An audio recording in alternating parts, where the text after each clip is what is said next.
Hi guys, welcome back again. This is Kuya Eman. So sa tutorial na to, ituturo ko sa inyo yung mga HTML tags and then yung UL or unordered list and then OL, yung ordered list na tinatawag.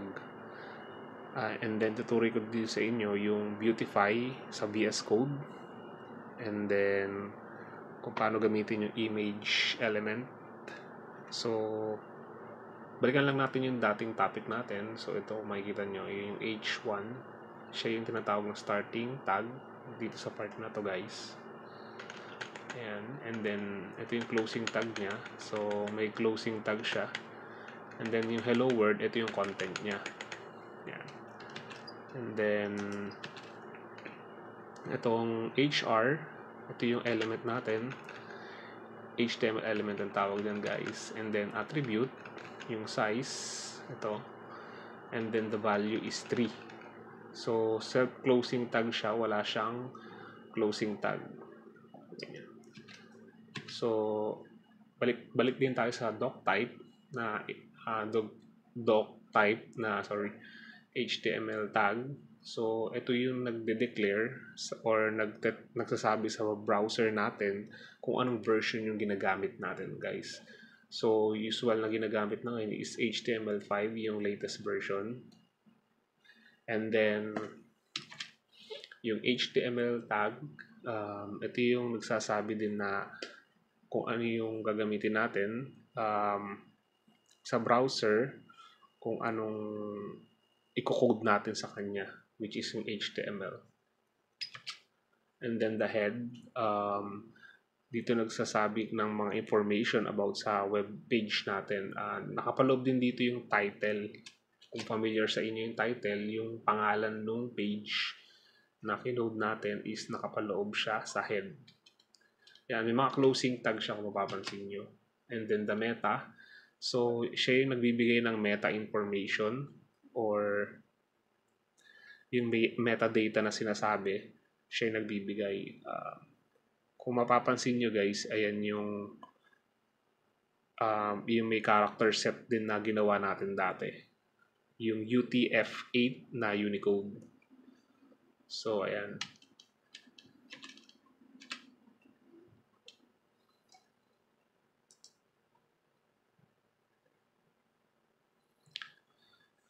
So guys, proceed naman tayo din sa tinatawag na beautify. So, buksan ulit natin yung VS Studio Code natin. Yung VS Code. And then, yan. So, ito yung ating code before. Kung mapapansin nyo. So, si beautify is a extension. So, try nating i-install muna siya sa ating extension. Yan. Ito guys. So i-search nyo lang tong beautify dito sa search since wala pa kayo sa mga computer nyo. Pag nakita nyo na siya, click nyo lang yon and then install nyo lang. Since na-install ko na rin naman siya dito, okay. So, na-install ko na rin naman siya dito, kaya nag-reflect na siya. So, guys, balik naman tayo dito sa index. So, try naman natin gamitin yung beautify. So, in case na hindi naka-arrange yung ating mga code, pwede natin siyang gamitin dito. Yan, for example, yan, ganyan ang itsura niya. Siyempre, medyo magulo eh. So, since naka-install na yung ating beautify, press nyo lang yung F1.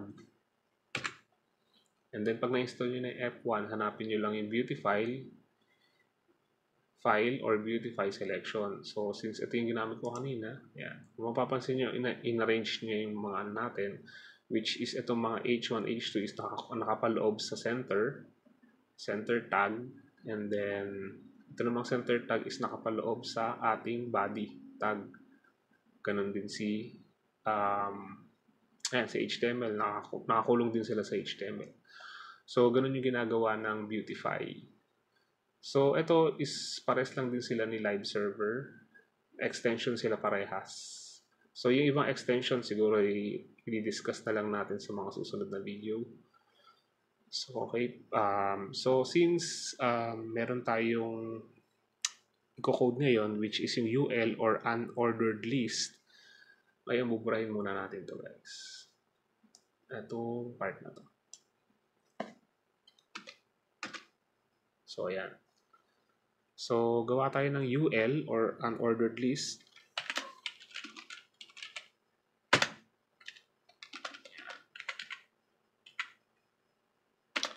And then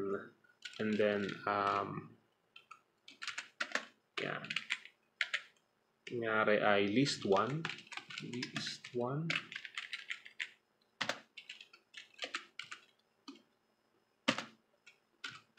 List 2.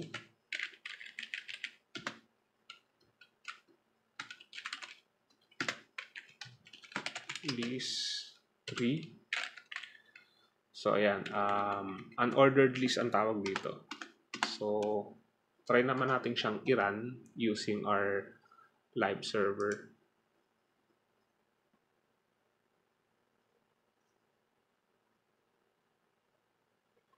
So, ayan guys, kung makikita nyo may bullet siya dito. So, unordered list siya. Mapapansin nyo. So, ganyan yung unordered list na tinatawag. UL, element ang gamit natin. So, close natin siya ngayon. So, balik tayo dito guys. So, ayan yung unordered list na tinatawag. Ito. And then, nakapaloob sa kanya is yung list. Yan. So, ano naman yung sinasabi na ordered list? Yung kabaligtaran nito. So, ito naman yung isa. So, gawa tayo sa ilalim niya. Yan, para makita nyo rin. OL. So, since pwede rin natin siya i-copy-paste, yan. Copy nyo lang siya. Control-C and then Control-V. Yan. Baguhin nyo lang yung yan. OL nyo lang siya. And then OL. Yan. So, meron na tayong dalawang list. Then, ito makikita nyo guys, itong mark na to, ibig sabihin hindi pa siya nakasave pagka ganyan. Since isasave na natin siya, Control S. Yan, mawawala na siya. Ibig sabihin na isave na natin siya. Then, i-run uli natin yung ating live server.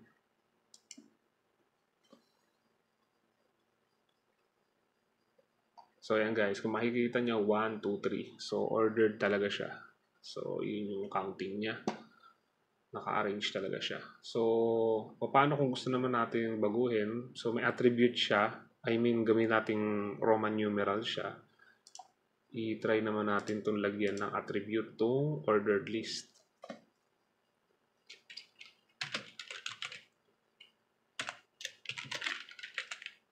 Ay, sorry. Medyo nasanay kasi ako sa notepad eh. So, ayan guys.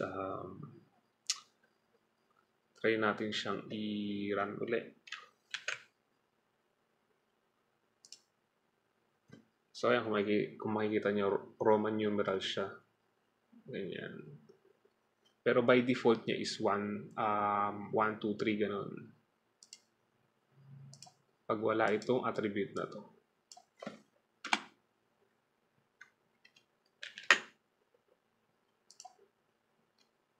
So, ayan yung list na tinatawag.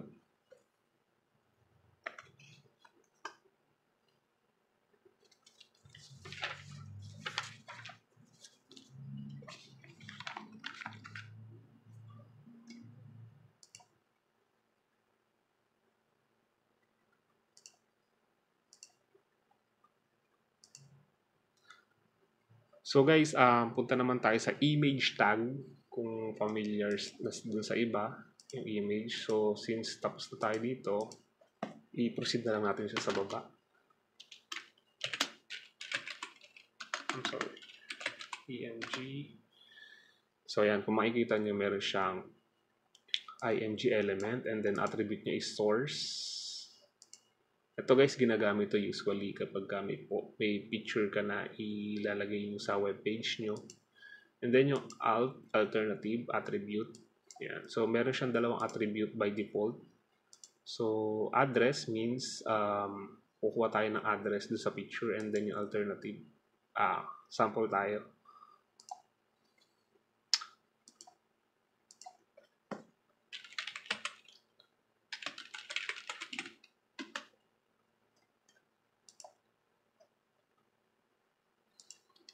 So ayan guys, kuha tayo ng picture ng pusa. Usually, kukunin natin yung address niya. Or try din natin sa photo bucket.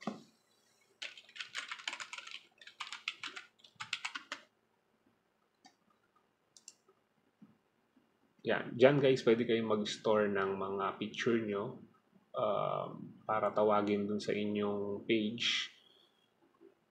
Photo bucket. So guys, after natin mag-search, kunin lang natin yung address ng picture. Copy image address, right click nyo lang, and then paste nyo dun sa ating image.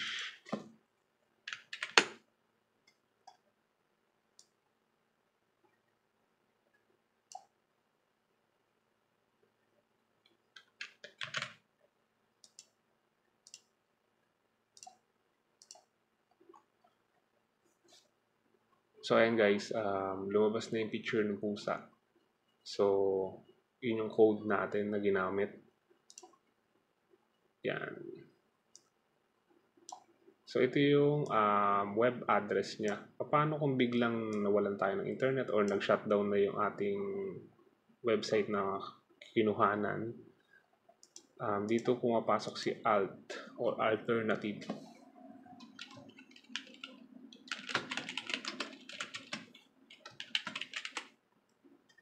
So ayan, try natin i-offline siya. Disconnect na natin. And then after nating i-offline, try natin i-run. Refresh.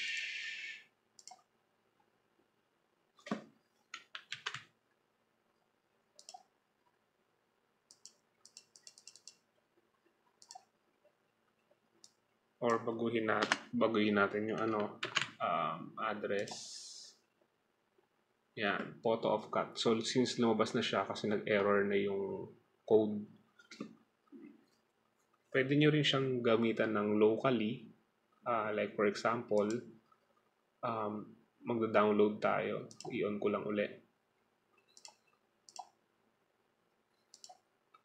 Paano gusto mo kasama siya dun sa ating program dito? Ayan. Create tayo ng folder.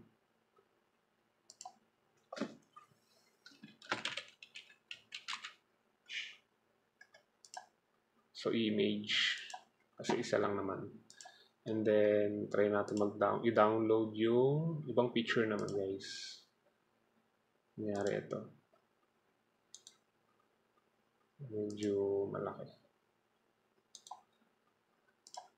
Okay. Tapos download natin siya dun sa ating path. Papunta dun sa desktop natin.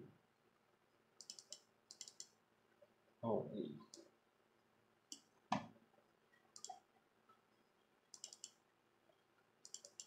Yan. Dito natin siya i-save. And then balik tayo sa VS Code. Kung mapapansin nyo yan, nagkaroon siya ng ganyan. So, ang file extension niya is JFIF. So, balik tayo sa index.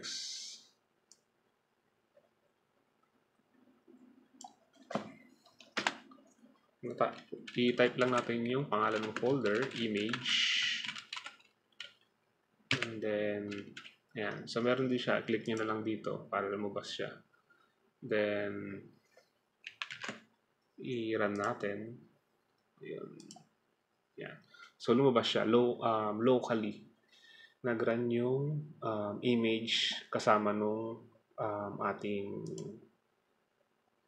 local folder. So, doon siya nakalagay. Pero kung gusto natin siyang ilabas, yung parang nasa ano siya, kasama siya dito, then try natin i-delete to. So, try natin i-run ulit. So, nawala siya. Yun, nag-error siya guys. So, lumabas yung ating alt. Ngayon, kung paganto naman yung ilalagay natin is direct na tayo. Tatanggalin na natin itong folder path. So, run din natin.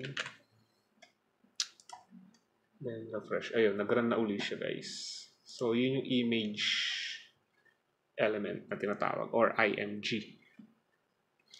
Ngayon, turo ko naman sa inyo yung tinatawag na anchor tag or anchor element. Ito yung pag click mo yung isang object or isang link, pupunta siya dun sa another page or web page. So, ito nga pala is self-closing tag. Ayan, kung mapapansin nyo. So, try naman natin yung anchor tag na tinatawag. Try natin siya pumunta sa isang website. So, try natin guys.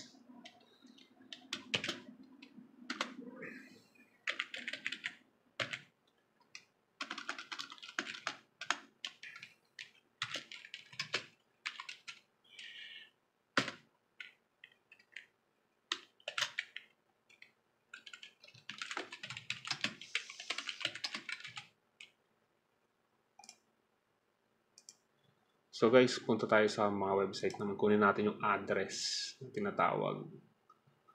So what if gusto kong pumunta dito, i-copy nyo lang yung path niya and then close natin para makita nyo rin. And then ilagay natin siya dito. So ayan guys, and then save natin guys. Anchor tag element yan guys And then balik tayo dun sa ating tag. So ito, click me. Yan. So naging ano siya, hypertext. Yan. Clickable siya. Ngayon, pag click mo siya, pupunta siya sa ibang page.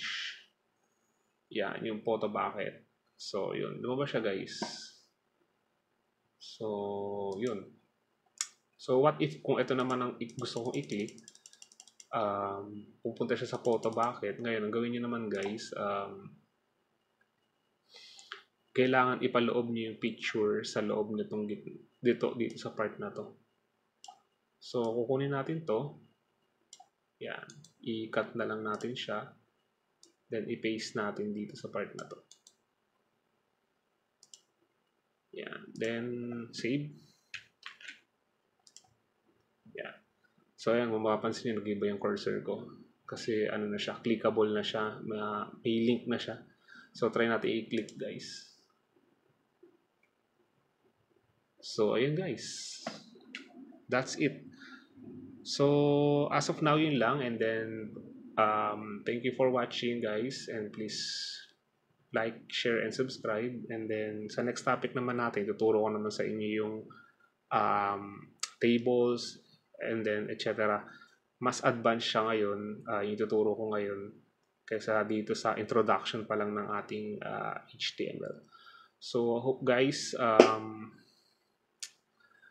panoorin natin mga susunod na tutorial and then that's it. Thank you for watching. Bye.